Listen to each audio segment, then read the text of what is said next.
Even if Sea of Thieves Season 17 may have been a disappointment at launch to the majority of Sea of Thieves players, there are still whispers. A select few have been paying very close attention, not to the events on the surface, but to the shadows beneath. The introduction of the smugglers has brought something far more than another merchant reskin. Hidden among their voyages and journals are hints of a storyline Rare doesn't want us to see yet. A storyline that could lead to one of the biggest bombshells Sea of Thieves has ever dropped. I've been playing a lot of Season 17, and I've noticed several other content creators and sleuths have found similar things. Falcor, Lady Hysteria, Ancient Isles University, all of us, we see something's happening. Together, the evidence paints a chilling picture, and it all begins with the Phantoms. When you take on smuggler voyages, Phantoms spawn constantly. At first, I thought this was just an annoyance, but then it hit me. Phantoms never used to spawn during the day. Ever. So, why now? Not only that, but their uniforms are also different. Some of them are dressed like the Spanish Phantoms, and Mike Chapman himself confirmed they are the Conquistador Phantoms from the Sea Forts.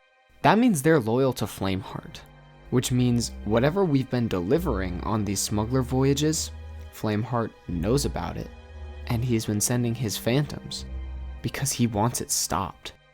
The smugglers, of course, clearly don't take kindly to Flameheart either.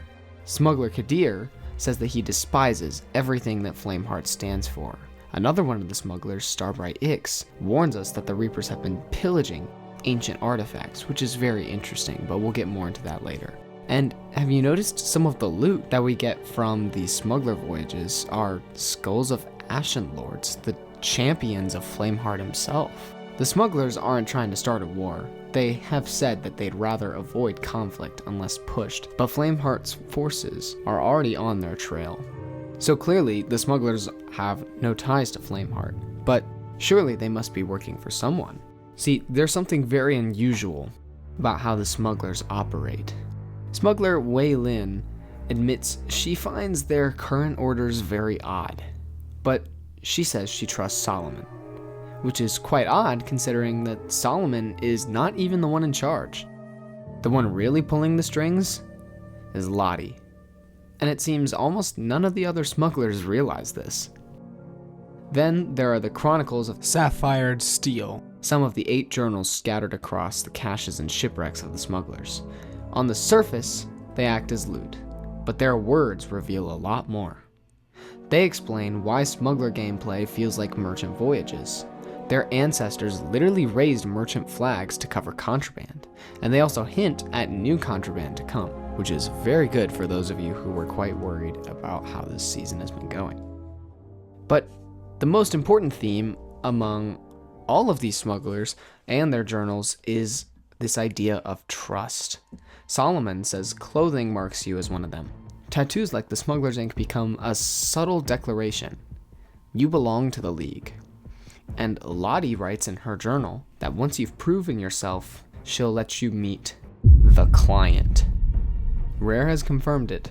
The client's identity is a mystery. Even the insiders don't know who the client is. What we do know is the client is clearly not aligned with Flameheart. The smugglers first met them near Lone Cove with Deadshot Charlotte close by, and they offered to house the smugglers' goods, but for what cost? Everyone mentions them. No one but Lottie seems to know them, and their true intentions still appear hidden. The mystery deepens when you look at the smugglers themselves. Little Lord Leander has some very interesting dialogue. When you talk to him, he tells you about his father, who is a sea lord with ties to the Grand Maritime Union, the same nautical empire that the sovereigns serve. Could his influence reach even here? The smugglers first arrived fleeing the GMU. Their ships sank, trying to enter the Sea of Thieves. Maybe they all actually died in these shipwrecks. Maybe they passed through the Sea of the Damned before being resurrected. If that's true, could someone like the Dark Brethren have made contact with them there? Leander also mentions a partner, Elias, who already is in the Sea of Thieves, but we've never met them before. So who are they? One of the strangest of the smugglers is Starbright Ix. Her name also reads as Starbright 9, the Roman numeral 9, that is. She openly says the Reapers must be stopped, and yet she carries an orb of secrets. You can clearly see her trying to hide it behind her back, or staring at it when she thinks no one's looking, despite the fact that she is very upset that the Reapers have been pillaging these ancient ruins. Then she makes an even stranger claim. She says there are 18 constellations, but that doesn't make any sense.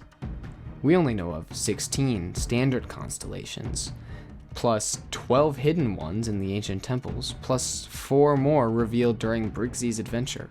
That's 32 total, and none of these numbers point to 18. The math just doesn't add up, so what exactly does she know? There's also the matter of paintings. Smuggler deliveries often include portraits of key lore figures: the Gold Hoarder, Madame Olivia, the Siren Queen, even the Burning Blade. But paintings in Sea of Thieves have often been more than decoration. Remember Pendragon? His soul was trapped in a painting by the Reapers. If these paintings are vessels for souls, then the smugglers may not just be trading art. What if they're trafficking spirits themselves? And if that's true, it ties them directly to the Dark Brethren's schemes. So, back to the client. With everything we know, who is really behind the Smugglers League? I have 3 main suspects. The first, and frankly the most obvious, the Dark Brethren.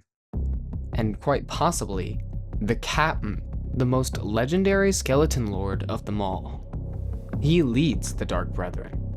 He's made no secret of wanting to topple the trading companies and rule the seas himself. The smugglers' paintings, their possible contact on the Sea of the Damned, it all fits. The second suspect, Hogarth, the scholar, once thought lost, later revealed as the new leader of the Gold Hoarders. But since then, he's been silent, almost too silent. Could he be pulling some strings from the shadows? And my last, and possibly most interesting suspect, Pendragon himself, once a hero of the Sea of Thieves, cast aside when we chose Flameheart over him. His soul, now trapped in a painting guarded by the Reapers. The smugglers' obsession with paintings suddenly feels pointed.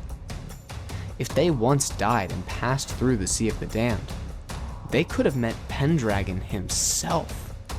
What if he recruited them? What if the entire operation is about one heist, stealing a very certain painting back and unleashing his vengeance? Flameheart's phantoms stalk the seas. The Reapers plunder the ancient tombs. The smugglers whisper of trust, hiding their true master. And the client, whether the Dark Brethren, the Captain, Hogarth, or Pendragon, waits in the shadows.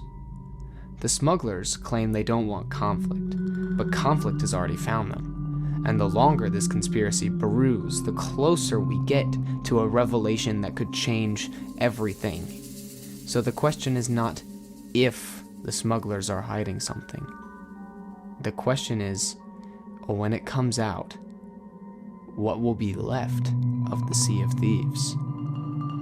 Who is the client?